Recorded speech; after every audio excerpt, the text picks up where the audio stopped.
Shall we start? So, good afternoon, everybody, and welcome to this webinar, which studies climate change and its impact on water and public health.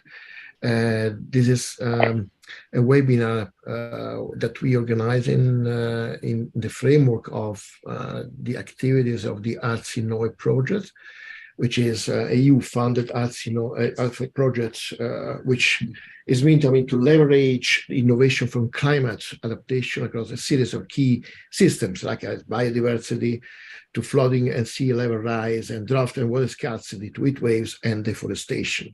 So today our focus is about climate change and impact on water and public health.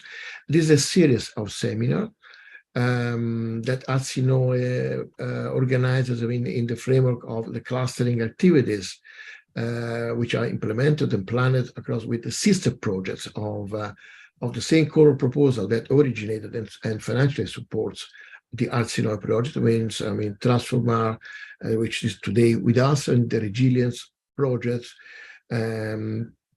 which will provide us presentations and a point of view on this very important topic, which is about the impact of climate change on let's say, I don't want to call it nexus, but the connection between water and public health. I think that we can start with the first poll of the webinar, and I would like to ask Isabella to share the Betty.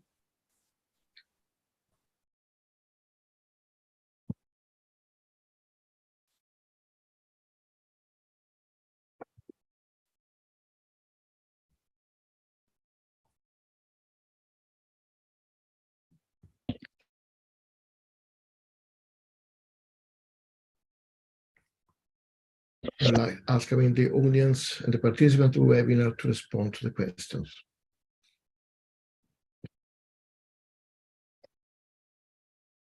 So you can access the site at menti.com and enter the code 114040, and I cannot. Oh yes, maybe I can write it in the. Okay, it is already in the chat. Perfect.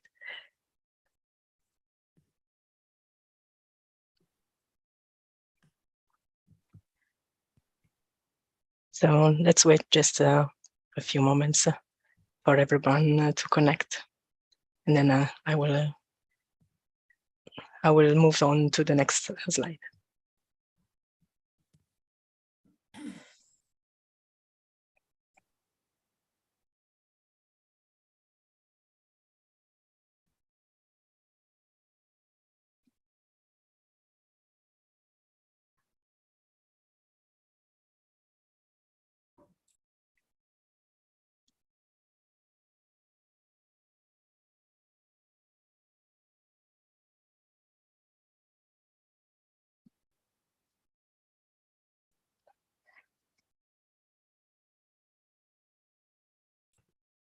So here the first question: which category of your organization do you represent?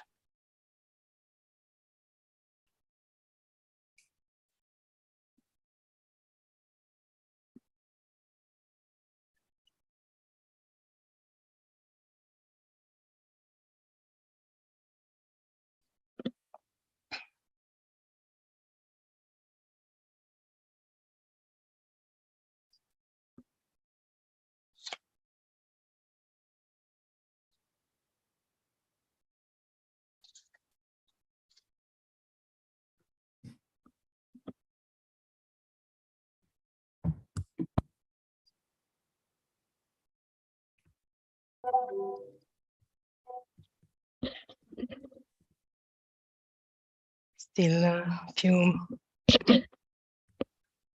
time more for everybody to answer.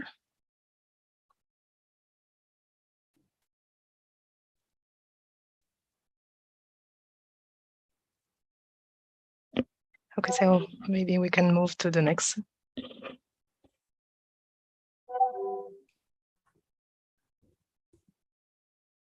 Okay.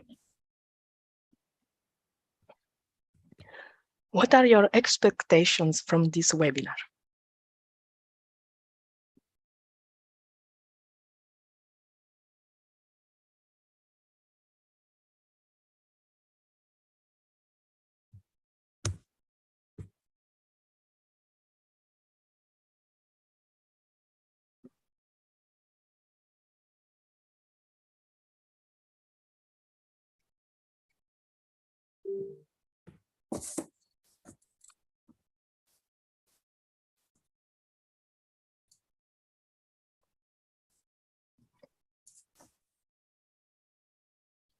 So it's about discussing an exchange of ideas.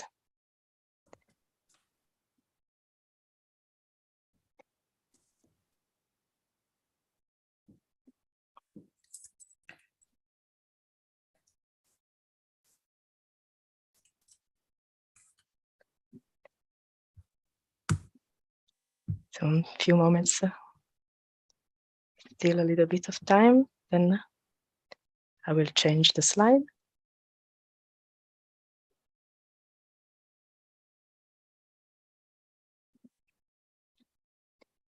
Here we are asking you to provide us with your opinion. What do you think are the major impacts of climate change on waterborne disease that we need to act on? And what are the priority actions that we need to take?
So maybe we have already 15 answers, just a few moments left, and then we can go further with the seminar.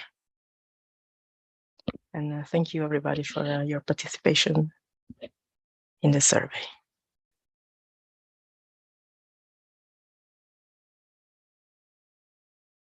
Of course, then we will share, with the participants the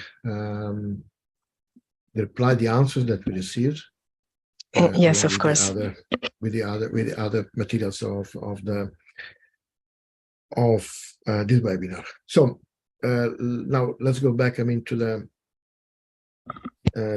when we start the discussion. And about the topics that we said. About this webinar, and I also forgot, to inform the audience that this webinar is organized by, in collaboration with the working groups of Water Europe, Water and Public Health. Water Europe has 15 working groups active in implementing a lot of extremely interesting activities, covering, the full chain of the water sector, and the working group on water and public health, I mean, plays an important role because it focuses on something which is, I mean, at the basis of our life, which is, I mean, healthy water, healthy environment, a healthy ecosystem. And public health, it means, I mean, healthy economy, healthy society, healthy people, and peace and stability. From this point of view, I think that it's important that we focus now, I mean, with this emerging and challenging issue of the climate change, how this, I mean, can impact on the capacity of our water ecosystem to be resilient, and at the same time to ensure that water and public health remains, I mean, at the core value of our societies.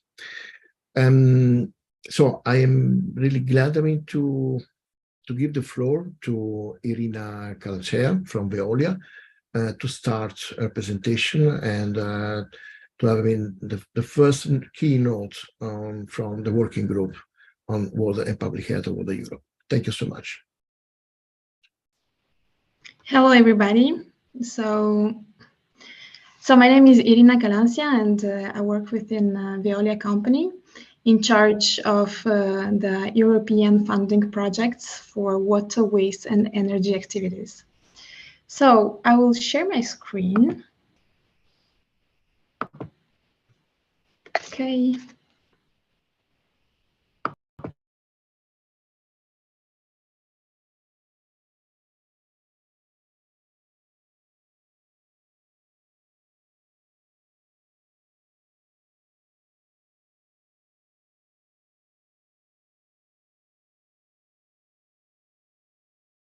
Irina, you are muted.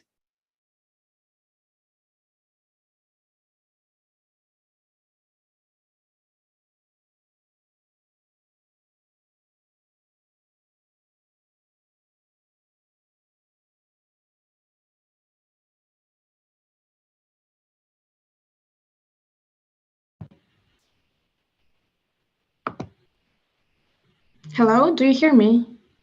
Yes. Do you hear me now? Yes, Okay.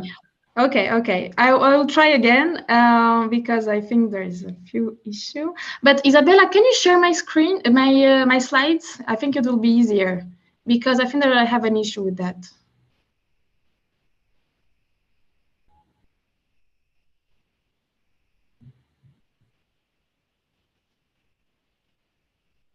Yes, of course, I'm doing it right now. Thank you so much. I'm sorry for that.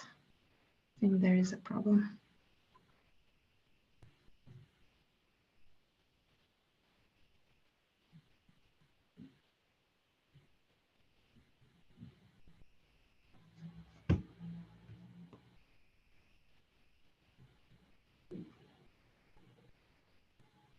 If you don't find, I can share, Cristian.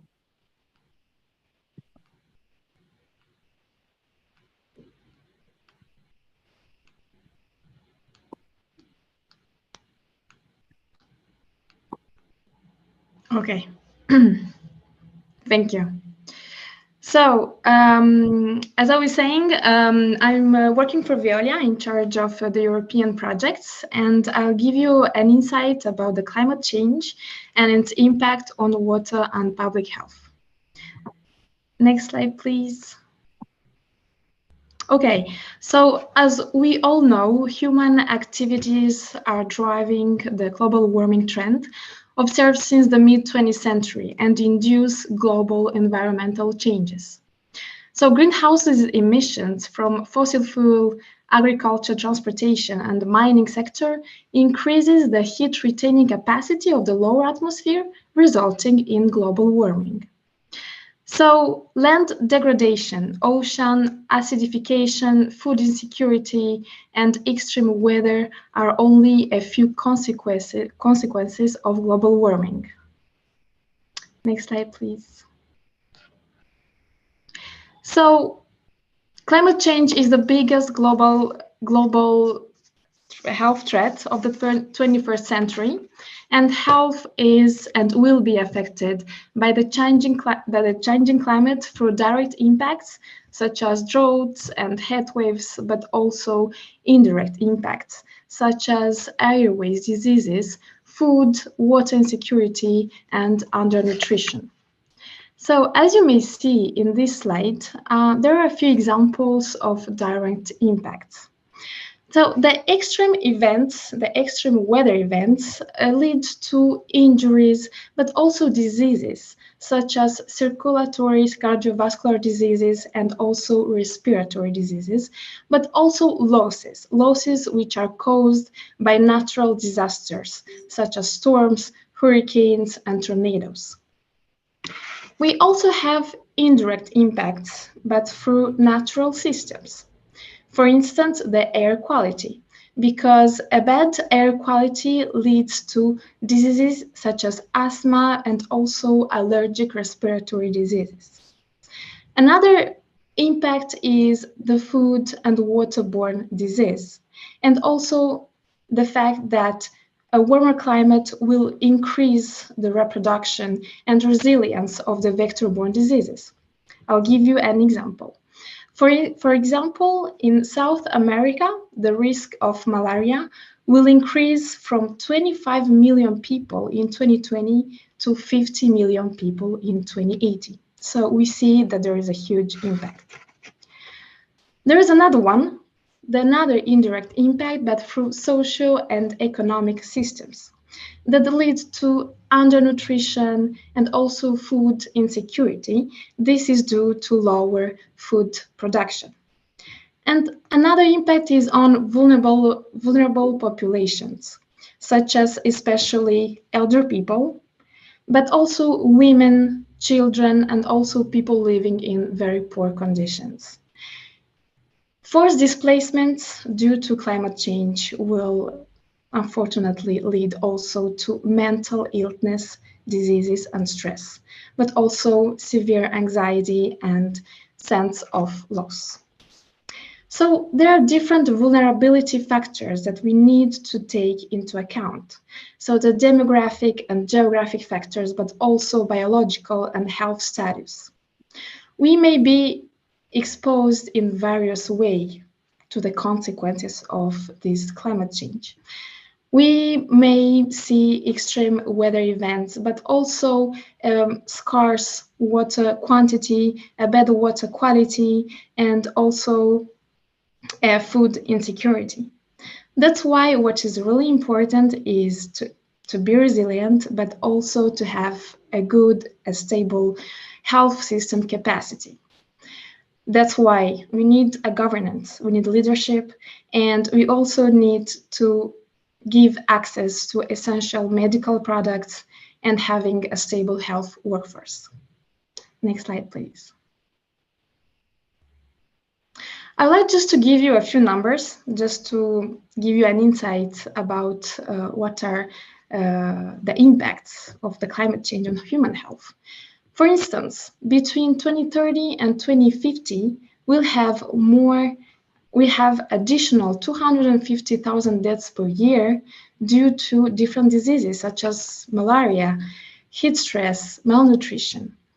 We also have more than 12% of the world's population that will spend at least 10% of their household budget to pay for healthcare.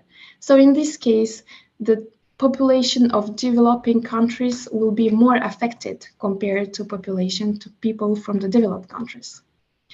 Another example, in the US, they spend between $2 and $4 billion per year to cover the direct damage costs to health.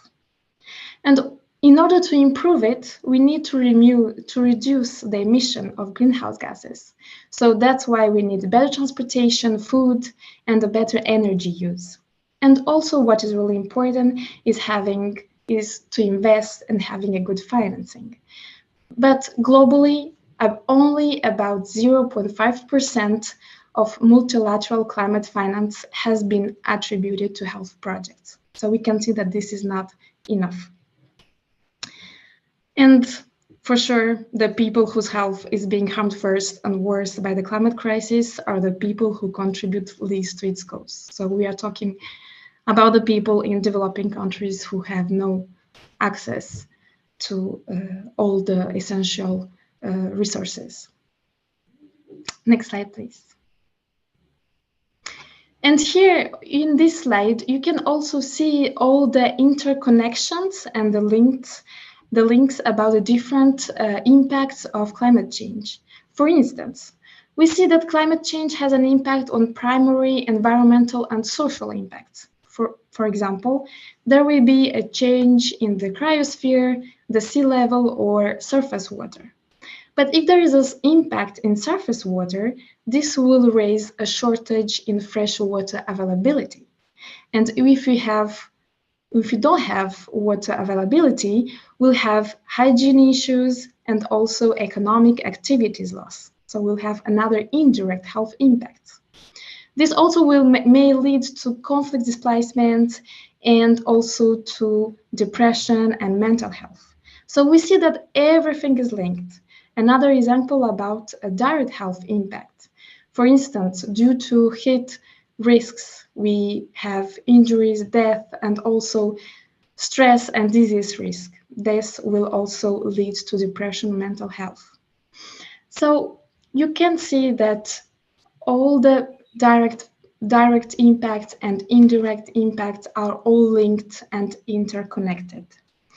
So this is from my side. I hope I was able to give you a general and a good view about the different impacts of climate change on public health.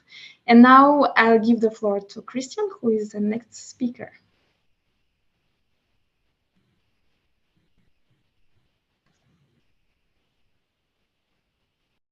Okay, thank you, Irina. I try to share my screen.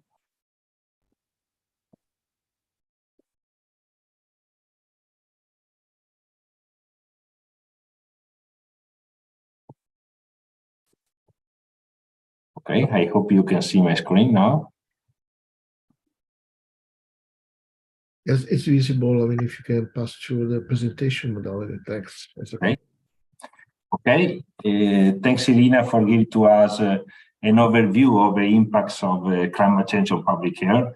As leader of the working group Water and Public Health, I would to focus the attention of the audience on the impacts of the climate change, in particular on water topics. For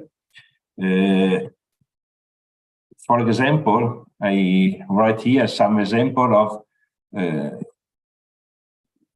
particular condition that climate change have on water. In particular, water will be impacted from temperature increasing, but also from decrease of flow rate. This meaning that in the river, lake, and so on, we have a concentration of pollutants in water and sediments. This meaning also that if we are made an action actually before cleaning all the sediments under the river, the lake, and so on, we need year and year. We have more climato-hydrogeological events, for example, flood tide, the sea level rise. We have the seawater that are coming inside near to the fields, for example. We have problem with the plant, with the salt, and so on. We could have greater extraction of groundwater with the risk of, for example, pollutants and in water and so on. I put here only some example, but I think that all of us can understand that climate change can impact a lot on water availability, water quality, and so on. Here I write some example of the condition, the climate change causing on water, for example, because you know climate change is exaggerating existing problems, but also are, for example, causing new ones. I write here some example: changing evapotranspiration, changing precipitation, which meaning that this changing in water on soil and so on can change the characteristic of water. For example, we can have biodiversity loss and degradation, because as Irina was explaining very well, with different temperature, different availability of water, there is different species that are new species that come in new country, and we can lose the species of bacteria, animals, plants that are living normally in a country. We are changing the cryosphere, glaciers, snow, permafrost. I'm living in Italy, for example. We have very few snow in this winter, and this sure will impact on the water availability. But it's not only a problem of scarcity of water, but if we have several days of heavy rain, for example, too much water in few time, we can have river flooding. For example, in 2013, if I remember well, in Germany, in the east of Germany, we have a big problem of river flooding, and this activity caused a dried out of water, and the cases of Cryptosporidium infection against children grow in the very fast day, and the same for Salmonella, Norovirus, Campylobacter. This meaning that it's not only a problem of water scarcity, but problem of intermittent discharge that can have problem and impact on the population. And when we talk about the ecosystem are changing with modification ecosystem, this meaning that we lose biodiversity. Losing biodiversity is a problem of food, is a problem of development of drugs, antibiotics, for example, I take it from some species of bacteria, mold, and so on, in particular mold. We have changing in the economics opportunity. We have impact on migration and so on. No? All of these activities, as Irina explained very well before, are all connected one in each other. And I don't want to go through one by one of this changing, but I want to stress to you that all this impact will affect surely the treatment and distribution of drinking water and this cost, because sure we will need more and further treatment necessary. This meaning that we need action on policy, on finance, to achieve, to find technical solution and to implement technical solution for solving this impact. I want to leave the space for the question and answer session to the other speaker. You can contact also me in this by mail and so on, or later. And I want to leave the floor to Claudia Topalli for the last part of this introduction section.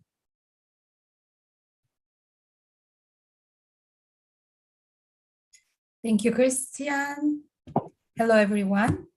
Let's see if I am good enough to share my slides. That's already.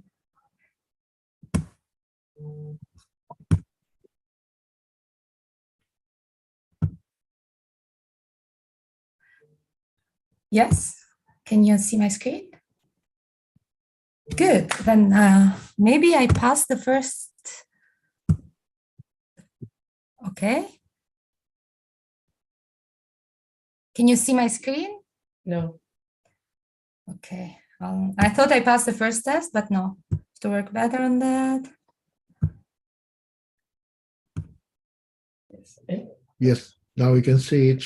I mean, if you could. And I'm trying to put it in full screen. Here we go. Full Okay. screen. Yes, that's okay. Thank you.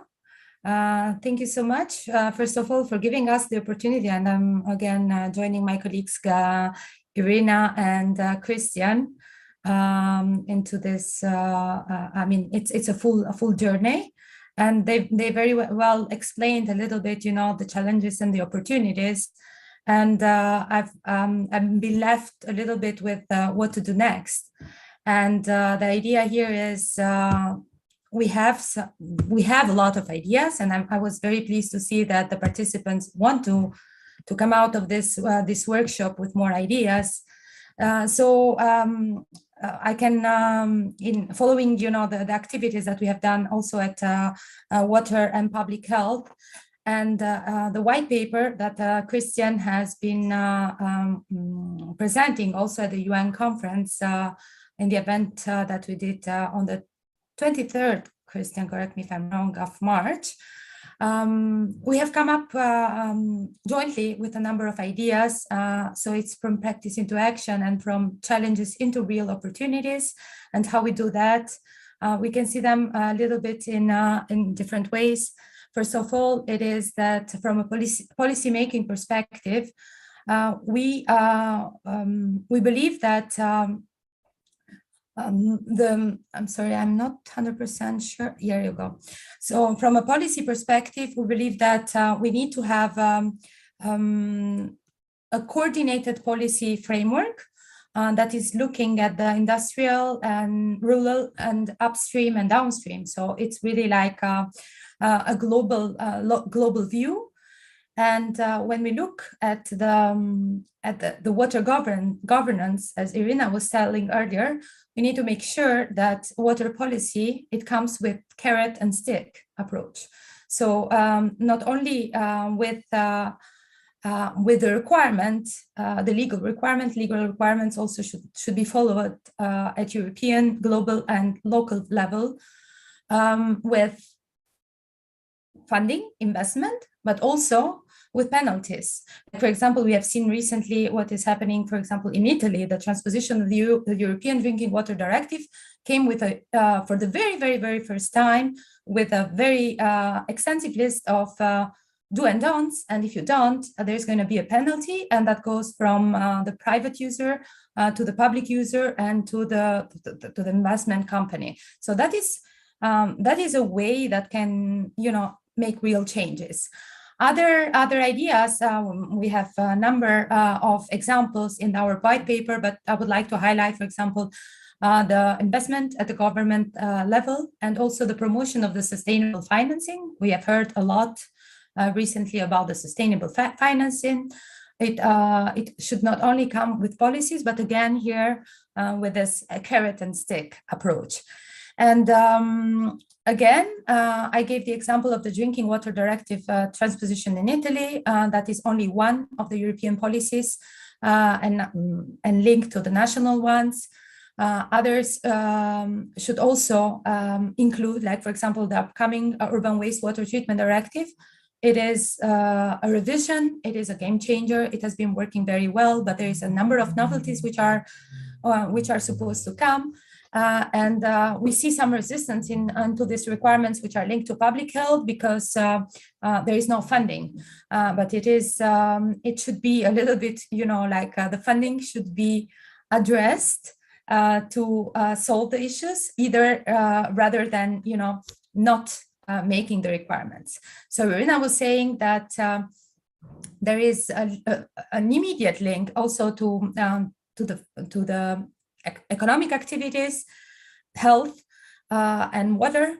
So if we don't invest upstream, so from the very beginning, into protecting public health, so to the prevention, I will not be able to achieve stuff. So I like to give practical examples, and talking about the Urban Wastewater Treatment Directive, if we talk about microbiological parameters, there is one, for example, E. coli, which should be mandatory for all Europe. There is no more risk assessment to be done. Fecal contamination is there as long as there is human and there is, let's say, animals. So we have to make sure that this is a requirement for the water which is released into the environment, despite there is cost related. So instead of avoiding to do so, the plan should be financial planning from a government perspective at European level and how to pay for it so that to prevent future issues. Linked to that, of course, it is a current policy framework from one side. And on the other side, it is to avoid the so-called, I had a law professor many years ago who wrote a book, and this book was talking about, the darkness of the law.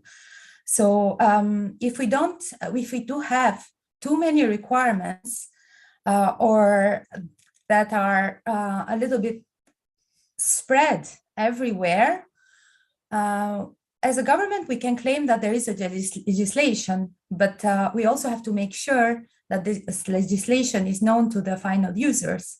Otherwise, it would be a little bit, let's say, easy to say from a policy-making perspective. It was like, okay, I've done my job. There is a legislation out there, but if the users do not know it, they also have to make sure that there is compliance. So it's a little bit, it has to be accessible, the information, to all water stakeholders. I briefly mentioned the microbiological parameters, but also chemical parameters and substances of emerging concern should be tackled at every water-related policy. Because again, prevention, it is key to solution. We have to make sure that if we can avoid any kind of release into environment and to water, it is much better than going to kind of solve the issue later. And we also have to make sure that we do make a difference of different waters, but then there is only one water cycle. There is only one water body in the planet. And we have to really tackle the issue from really like a cyclic perspective.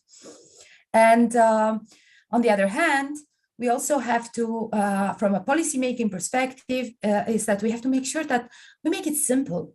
We make requirements harmonized at European level, at least where we can tackle from a European approach, but also globally as much as we can, so that also we can speed up and also promote the diffusion of technological innovations, so that when there is something with an innovative solution that can help protecting public health, can reach as soon as possible the market. And we have been talking about that extensively in a workshop that we had with Water Europe in October. And then another important element that I would like to highlight here, but again, you can have a look at the white paper for a more extensive view, is the pragmatic approach. We have seen more and more the risk-based approach at European level, coming from WHO recommendation and so on. We have to make sure that we measure what where it matters. And on the other hand, we also have to make sure that we are not, let's say, avoiding creating new castles, let's put it like that. I will speed up because I realize that my time is running. And in terms of, like, again, action, we also have to make sure that global health and water strategies are endorsed from all stakeholders, not only the policymakers, but we also have to make sure that we reach every single European citizen. And the institutions, of course. And one other important element that I would like to highlight here is really like the transparent multi-stakeholder processes for the water management are very, very key into solving water issues. And again, we also have to make sure that when we think about water, its use is endless because our planet is full of water, but there is only a limited amount of it that we can use. So we have to make sure that the one that we can use, we have to reuse, and we can, like, let's say, use unconventional resources that we can reach, basically. And prevention, so we have to make sure that we are avoiding to misuse it. And the other element is really the research and the development into sustainable solutions. And last but not least, I would like to bring to your attention a slide that I stole from my colleague Cristian in the Water Conference. I think it is beautiful, but also because it's representing Water Europe and the vision of the water smart society that we would like to spread as much as we can. You can see the link to really the keys of water security, resilience, and sustainability in all the elements that we have been talking together with my colleagues and myself. And with that, I think my colleagues later on are going to talk about our workshop where the white paper is going to be published. So conscious of time, I thank you very much for your attention. And I'll pass now to Andrea, right? Yes, thank you very much, Claudia, and thank you for showing, I mean, the flying wheel of the value of water Europe, which is the new illustration for the vision of Water Europe has been recently published and presented at the UN Water Conference. Thank you so much. I mean, we had, I mean, a lot of inputs from the first speeches, and now, I mean, the time has come, I mean, to give the floor to the first projects of the cluster of which, I mean, ARSINOE is one of the project which is bringing, I mean, up to the attention of the scientific community the topics about the impact of climate change. Now is the time for Teresa Gaydel from French Talks to present, I mean, her inputs about reducing risk of maladaptation, example from public health. And I mean, just, I mean, a reflection on this word, which is maladaptation. We have been speaking about adaptation to climate change, mitigation to climate change, but what is now maladaptation? So Teresa, the floor is yours. Thank you so much for being with us today. Thank you so much as well, and good afternoon, everyone. I'll also share my slide. It's not possible. I think you still have to Claudia, can you please, I mean, stop sharing your screen. Screen sharing, Thank yes. Is it okay now? Not yet. You need, I mean, to stop sharing your screen. Yeah, I was going to share my own. Okay. Yeah, now it works perfect. Yeah, thank you. It works. Thank you. Yeah, now you should see it on screen.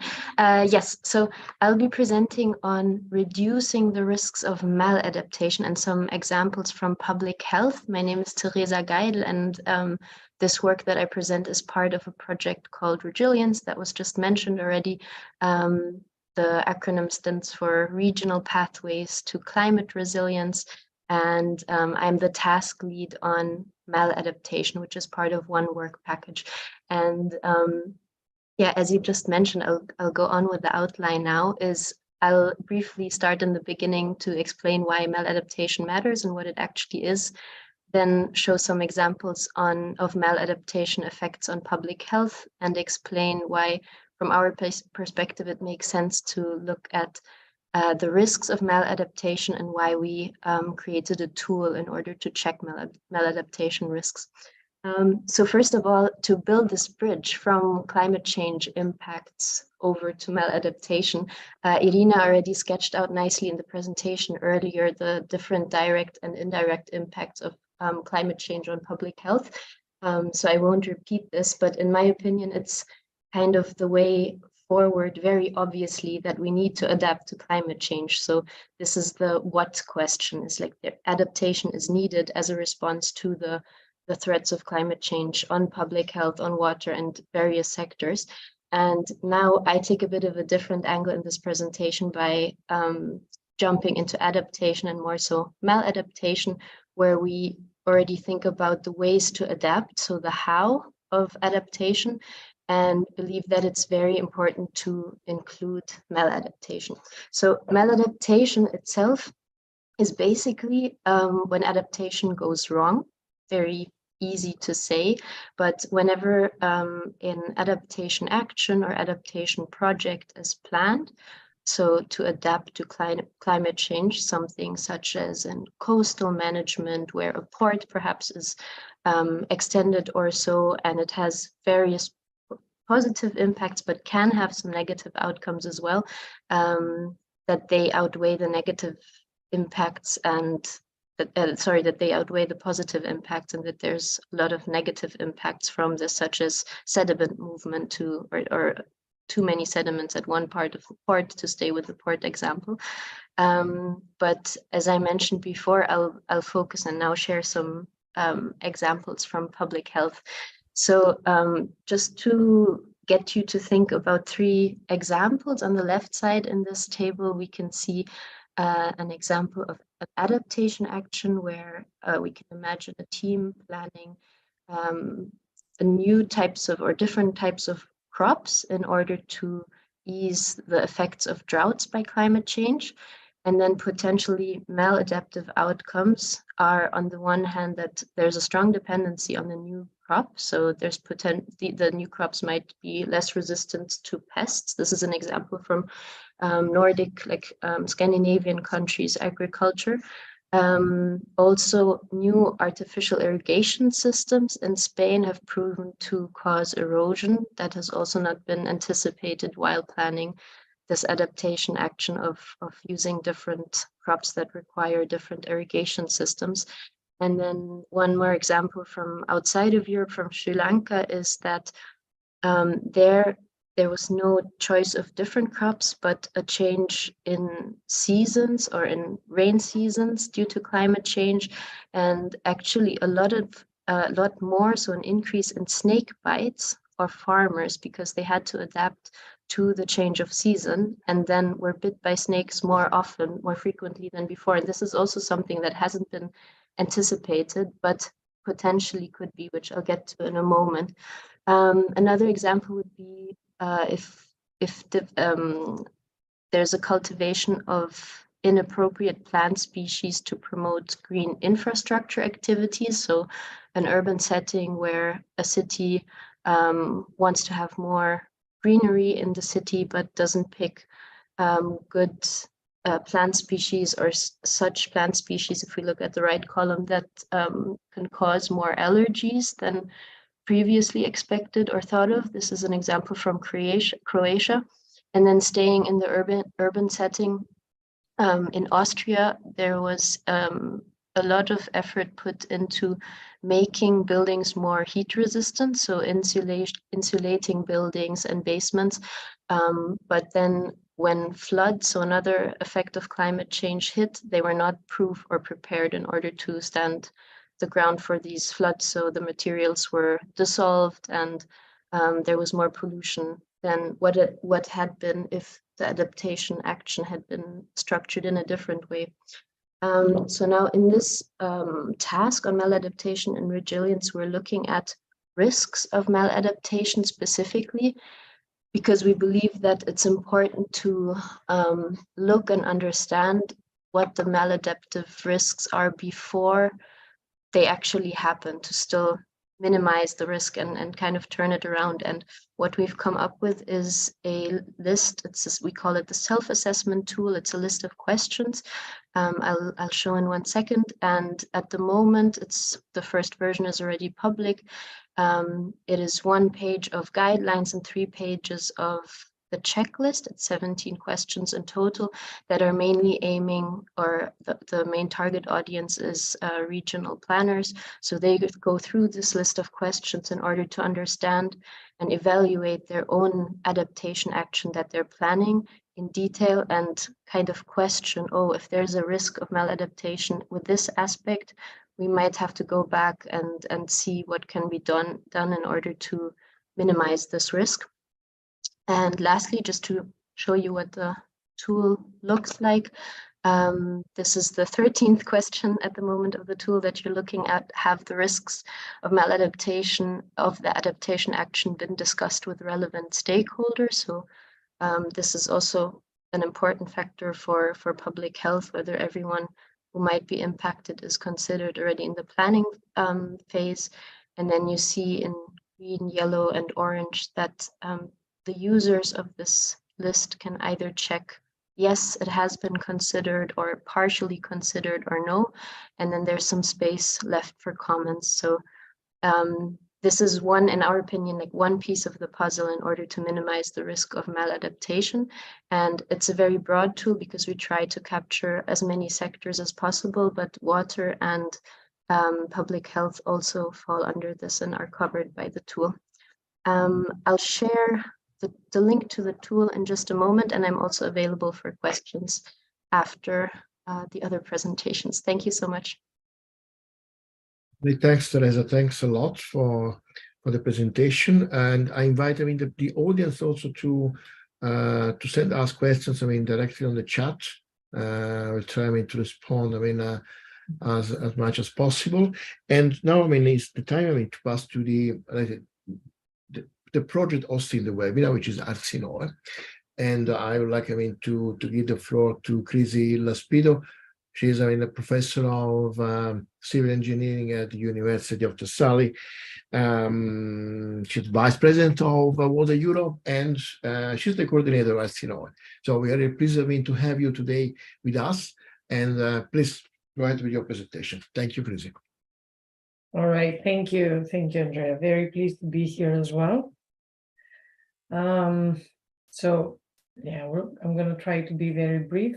So ARSINOE is a large 15 million euro project that is funded under the Horizon 2020 program. It's one of the Green Deal projects. So 41 partners coordinated by the University of Thessaly and 15 from 15 European countries, 48 months in duration.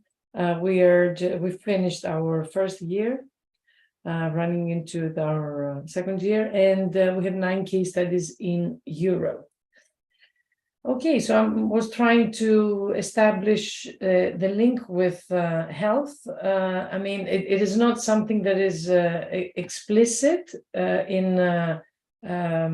specifically in what we are doing in ARSINOE, but of course we are assessing vulnerability of climate change, and we identify factors. We focus a lot on the socioeconomics that make the populations more vulnerable, the marginalized communities, socio-political conditions, and we deal in our 9 case studies. We focus on different climate hazards in each one.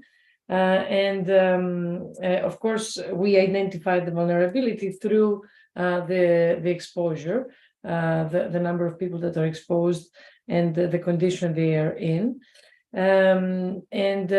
Some of the ways that you can see health really emerging is, for example, extreme heat is one important climate hazard that we take into account, for example, in the Athens case study. And it is very revolutionary work because heat has not been so much. People talk about flooding and the other hazards, but not so much on extreme heat. So we want to raise awareness on that and really talk about the morbidity and mortality that extreme heat may have. But not only that, there's also, of course, the pollution that comes along and affects, not always, water related. But I'm just showing here, this was also shown a bit of this by Irina. Health is important, first of all, on the people, on the specific outcomes, but also on the healthcare facilities. So climate can have impact on that, on critical infrastructure, on cascading events. This is also something, effects. This is also something we are looking into, how when things go wrong and when the disasters pile up one on top of each other, what kind of impact, a magnified impact that might have. So this we assess in ARSINOE. I just want to say here what we see as gaps, that we really need to see this nexus, of course, the water, energy, food, transportation, all these systems that we explore, but also put health into this. One such, and understand these interlinkages, I think health became really got high on the agenda through COVID as well. So people all realized how vulnerable we are and how little prepared we are for such crises. And of course, the exploring of why COVID happened, and does biodiversity loss play a role, or is this something we should look into on the ecosystem and the environmental aspect? So I speak a little bit here about the One Health approach that is such an approach that looks at the holistic way, the health sector, because health is really a complex sector. There's the human health, and then there's the facilities, there's the policies that affect all that, creating more interesting nexus interlinkages. But we really don't have a lot of, I think, a comprehensive understanding of those risks and benefits. And we really do not connect it so well with the larger nexus interlinkages, even though we advance on the other aspects of the nexus. So it is important to establish this health, and the way we see it in ARSINOE is through ecosystems and biodiversity. The weakness here is, for example, if you take the One Health approach, you will see mostly focused on, say, zoonosis, like diseases transmitted from animals to humans, or antibiotic microbial resistance, or food safety, but not so much on other aspects of the health that is relevant to our everyday life and to the climate, the ongoing climate crisis and the biodiversity collapse. So we want to understand, how this lack of recognition of these interlinkages seriously impairs our ability to recover from the COVID crisis, to understand it, and to meet the health and sustainability goals. Of course, again, the interdisciplinarity is very important. You need to have a lot of sectors involved, and we need to follow a balanced and systemic approach. And the more sectors we involve, the more complex this becomes. So the people and the stakeholder and the power structure and all these issues become relevant here. One way we see it an important way we see it in ARSINOE is exploring the health benefits of nature. And then, of course, in order to introduce nature and nature-based solutions, say in the city, to alleviate some of these, say the heat, to lower the temperature, to also focus on other aspects of heat, such as, the social health and the mental health, not only the physical health, how to alleviate pollution and how to address biodiversity loss. Water is at the center of this, because where do you find all this water to green a city, for example, a city like Athens? And in the specific one, in Athens, we are looking into an ancient aqueduct, the Hadrian aqueduct, that is carrying water since the Roman ages. And now we are trying to link water from that to green Athens, and really to introduce this nexus of culture as well, the history and the culture and all these elements to come together. So very briefly on ARSINOE, because I'm introducing here a little bit of the other than the Athens case that I spoke about, a little bit of the transboundary aspect, which adds even more complexity to the issues. So these are our 9 case studies. I will say very briefly, I will speak about a transboundary case study of Ohrid and Prespa lakes. So these are lakes that are shared, and really precious ecosystems. Most of them are protected and Natura cases, and they are shared among 3 countries: Greece, Albania, and North Macedonia. Not all of them are in Europe. So you see here, you will understand the complexity also of the directive that is not, European per se. There is other countries, and the ecosystem is shared. So you really need to protect in a unified way. So the challenges are big here. And thankfully, in this part of the world, there is no conflict. But in other parts, there's also conflict related, to water allocation. So the water management problems are shared.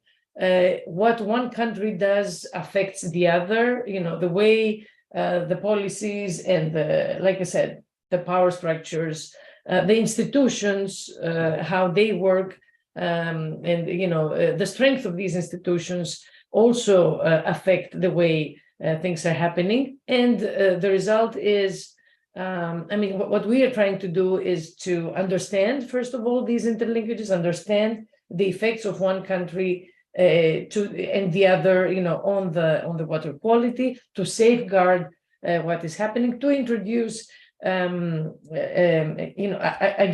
to measure and to quantify the risks in the long term. So what do we expect to happen in 2050, in 2100? What do we expect to happen? How is climate change going to change these ecosystems? How big the challenges would be, and where are we going to go if we keep doing the same things that we're doing? And how do we need to modify our practices in order to deliver ecosystems that are stay natural, introduce nature, improve health, food production, clean energy, and lead us to sustainability. So this is one of the cases that the water and public health and the nexus become very, very relevant. And the way we are dealing with it is identifying, again, understanding the water scarcity, the hotspots, where they are, which sector will be most affected, what are the economics of that, measure this impacts indicators, monitoring system that is agreed among countries, and then multi-sector climate adaptiveness, so to lead to adaptation actions that are multi-sector and multi-country, improve the water management on all levels, and all this happening through living labs that are happening in each country separately and at the unified international level, to see, to seek agreement. Even to think that the languages, that we have 3 different languages spoken there, adds to the complexity. And another one, we have a source to see approach with the Black Sea case study that includes Romania, Bulgaria, and Turkey. And, we also add Greece, not because we're from there, but to introduce the source to see, aspect with a large river in Greece. And then here, again, you have the natural systems. In Bulgaria, we're looking into the Ropotomo Natural Reserve. And some of the solutions we're exploring is drone missions to implement monitoring schemes of extreme events as they happen, and in order to collect data and know, where things really go wrong and what needs to be improved. In Romania, the Danube Delta, I think a well-researched area, but still seeing how the different, how the upstream land uses and practices affect the delta, how it changes the quality of the soil, because the soil has some specific characteristics there, and how is farming affected, and biofiltration, how is it resilient to bacteria involved in biofiltration. And then in Turkey, again, there is the Black Sea, and then we use different models to evaluate the impact of water quality and quantity, and how this is going to change due to climate change trends. So issues of water quality, eutrophication due to the activities upstream, runoff extremes, how biodiversity is affected, agriculture and aquaculture, how can we improve these practices in order to have a better result in the sea. So this is my presentation. I'm happy, of course, to participate in discussion. Thank you. Stop sharing. Many, many thanks, Crisi, for the presentation. Well, really, a lot of things have been on the floor, and I think that's there is, a systemic impact by the climate change on our societies, and maybe that we need, systemic solutions. So this is something that we are going to discuss soon. After the last presentation of the webinar, which is offered by Antonio Trabucco and Fred Atterman, especially from CMCC and PIK, which is about accelerating and upscaling transformational adaptation in Europe. demonstration water innovation packages from the project TransformAr, which is another project of the group for which we are organizing this webinar. And I just ask Antonio and Fred, really to keep the time because we are well behind the schedule and we'd like not, to go beyond, 6:25 today. Thank you so much. 4:35. Okay, thanks, Andrea. I don't know if you can hear me now. I am connected to my cell phone, as you can see. I have to ask you, Isabella, if you can share the presentation yourself, it will be easier for me then. Yes, just a moment. Thanks.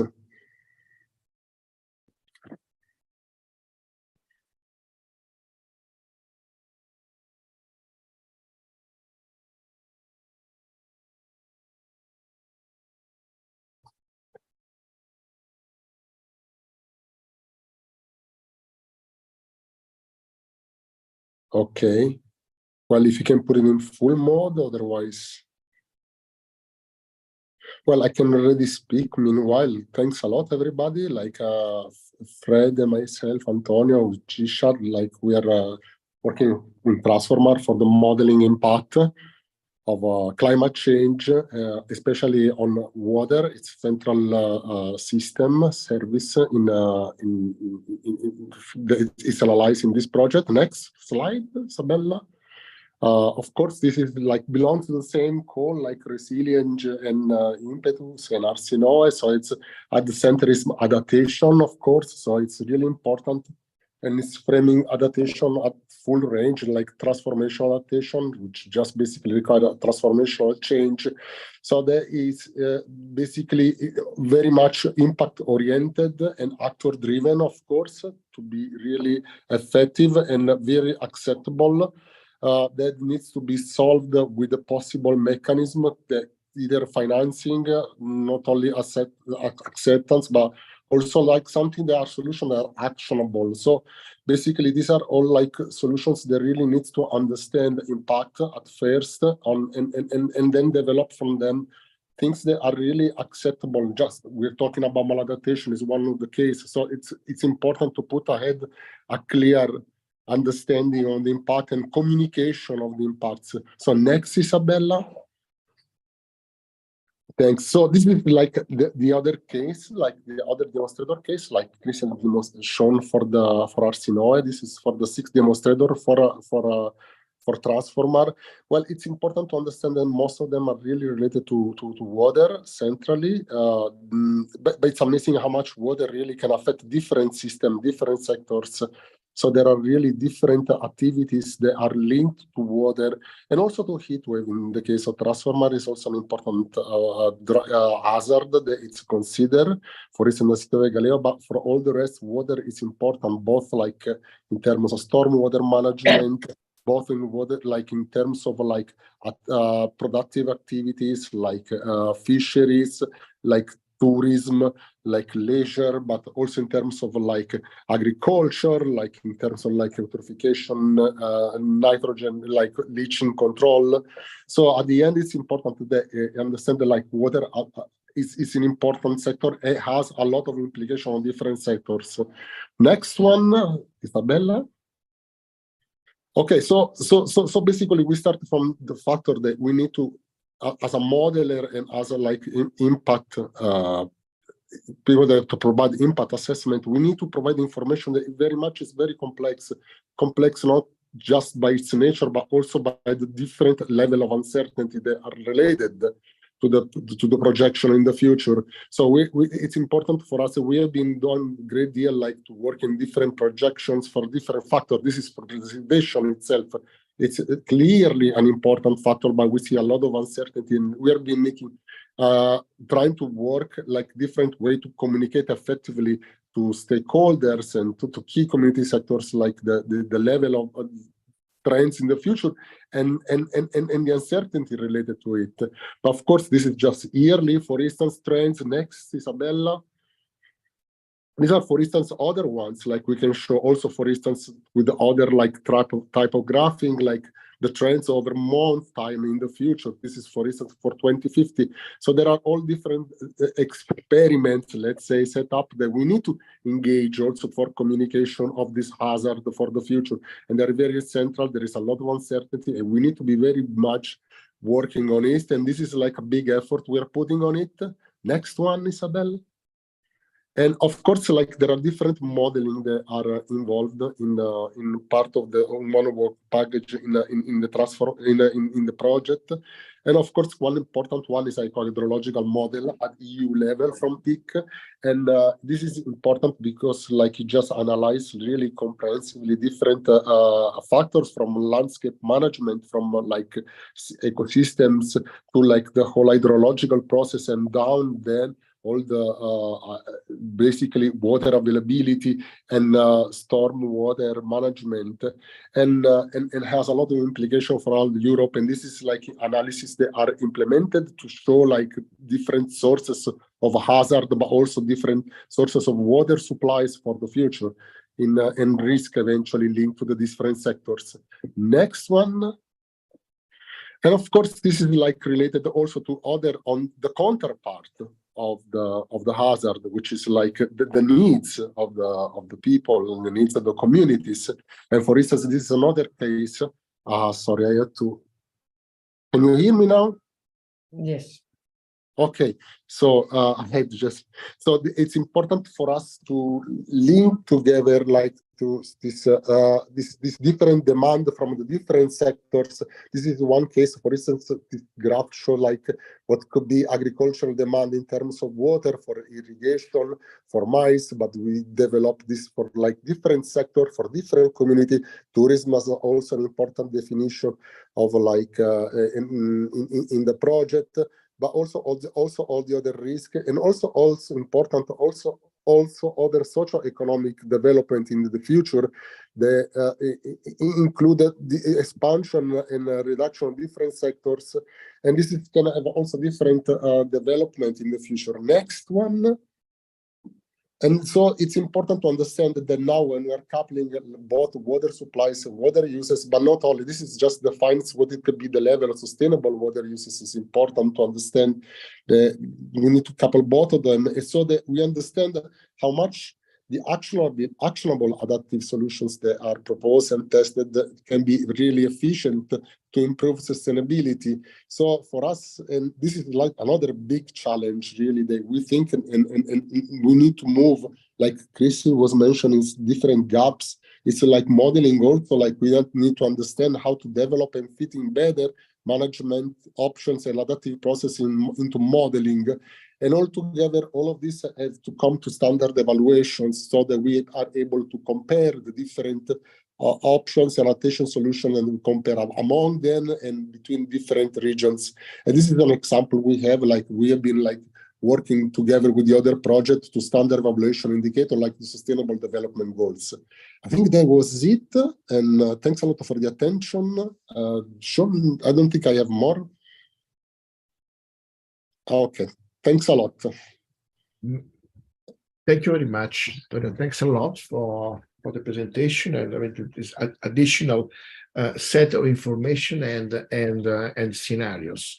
I think now, I mean, we can pass to the panel discussion and the question and answer.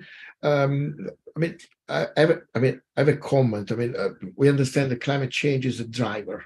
At the end of the day, it's an important driver which has an impact on water. I mean, on the availability, on the quality, on the quantity, on the resilience of our water systems. I mean, to be able to provide water in the right quantity, in the right quality, at the right time.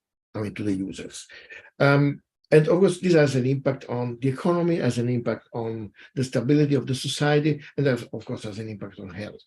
Now, we have been, I think, investing a lot of resources, and not only money, in research and innovation in order to find solutions, in order to adapt, to mitigate and impact climate change for water, and not only for water. I mean, in let's say, overall, I mean, to our society, to the planet. And I mean, I have a question, which is, I mean, what is your opinion? what are the main barriers that are slowing down the adoption of the solution to address the impact of climate change? What do you find, I mean, the main barriers? Because I think that we have solutions. I mean, they're not only technological solutions. We need governance, we need models, we need, but what do you think? I see that Fred raised his hand. Please, Fred. Yeah, if I may, I think firstly, it was the acceptance of climate change. So many decision makers in the past, and we are working already since decades in this area, they simply didn't believe often. And then there was also the notion of uncertainty, and uncertainty for them was something like nothing happens. So it's uncertain, so it possibly don't happen.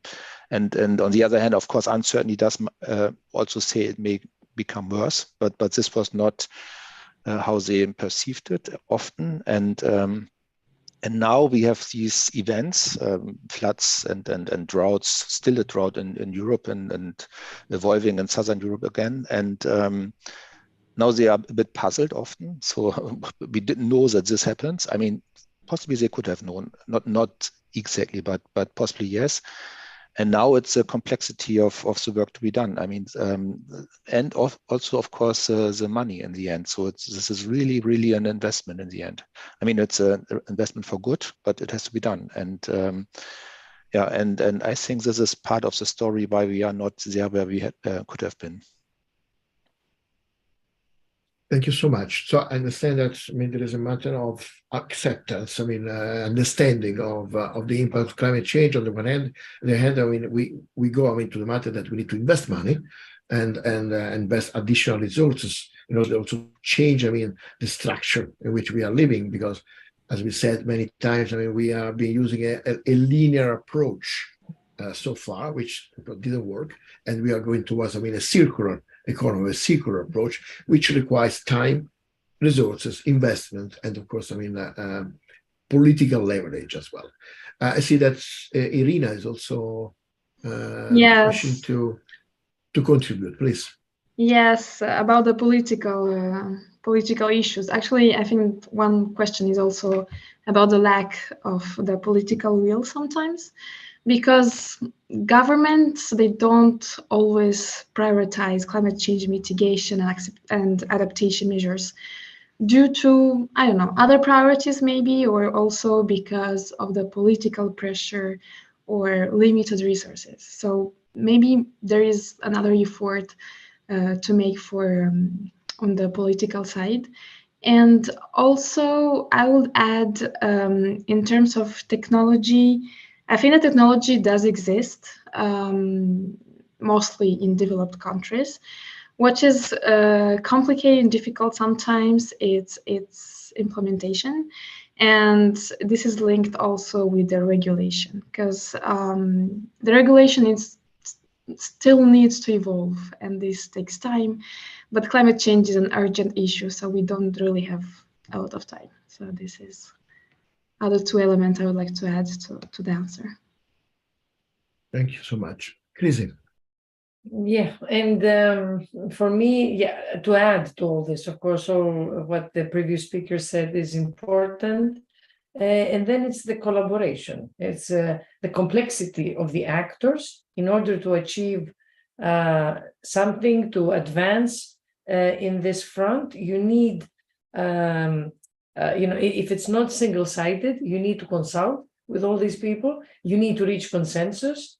And this is just becoming very, very difficult, I think. The more complex and interdependent our problems become, the more difficult it will be to address them. And we need to find structures and ways that are not, on the spot designed, but really infrastructural ways to collaborate. And these might be the living labs, say the water-oriented living labs, places where people are constantly there, consulting with each other and really reaching consensus or, advancing, not starting from scratch every time a new problem arises, but really having established this collaboration and advancing every time. And it's not very easy, And we have a long ways to go in the Balkans, these in Greece, in many countries in the Southern Mediterranean.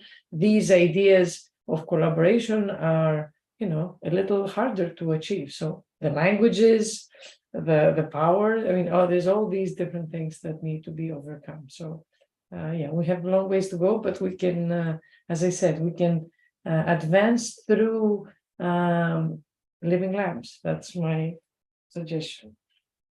Thank you.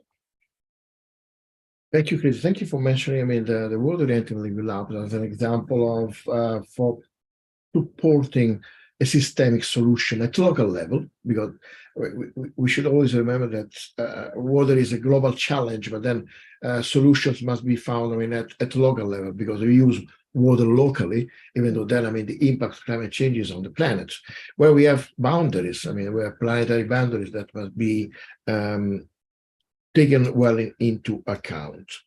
I don't know, I see still, raising hand by Fred. Yeah, if I may, a last point why we are not there where we could be, I think, is also communication. And so when we are talking about mitigation and adaptation, it's all about losing something, spending money, losing, not allowed to drive as a car and all that. And we should stress more what we gain and how much more beautiful a city, for example, could be if it is a swamp city, the green cities. It would be more family friendly. The air quality would be much better. And also when we mitigate, when we spend money into renewables, in the end, it does say we spend money in our own economies. So now we transfer a lot of money into the world, say, to get oil and gas and all that. And if we would spend the money in our economy and circle it there, it is a boost for our economies. And this is not communicated in a way that people understand what they in the end win. It's all about abandonment, less, and how hard it is, and all that. I think communication is also very important. I agree. Thank you very much for highlighting this issue. Teresa, perhaps the last comment for today, please.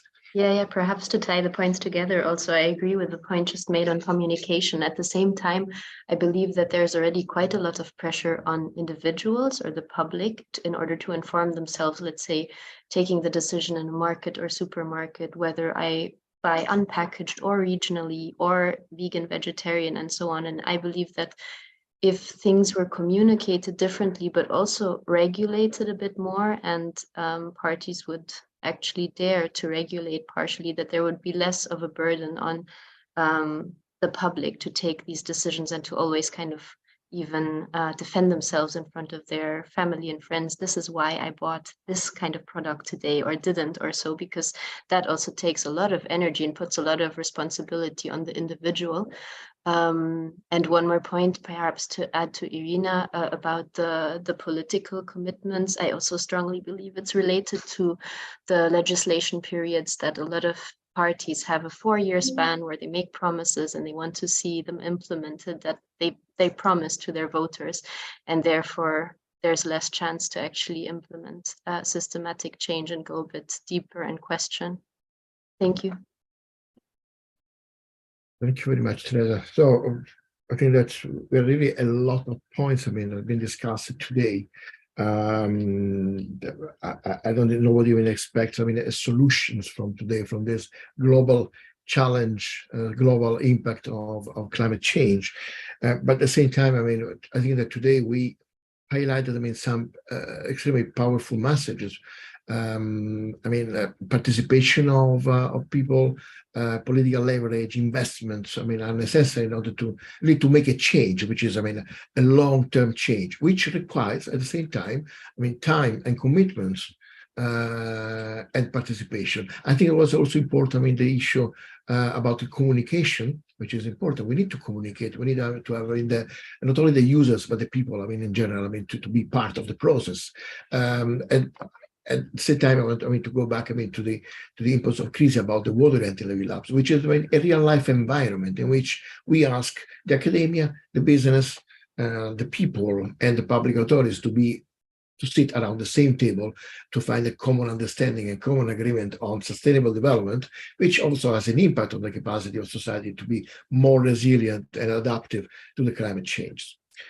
I think we are pretty much behind the schedule for today. I mean, half an hour more. I mean, the duration of this webinar. But it's been so much interesting. I think we could have been keep on discussing for hours today about this. I mean, unbelievable and interesting topic about, I mean, the impact on water and public health of climate change.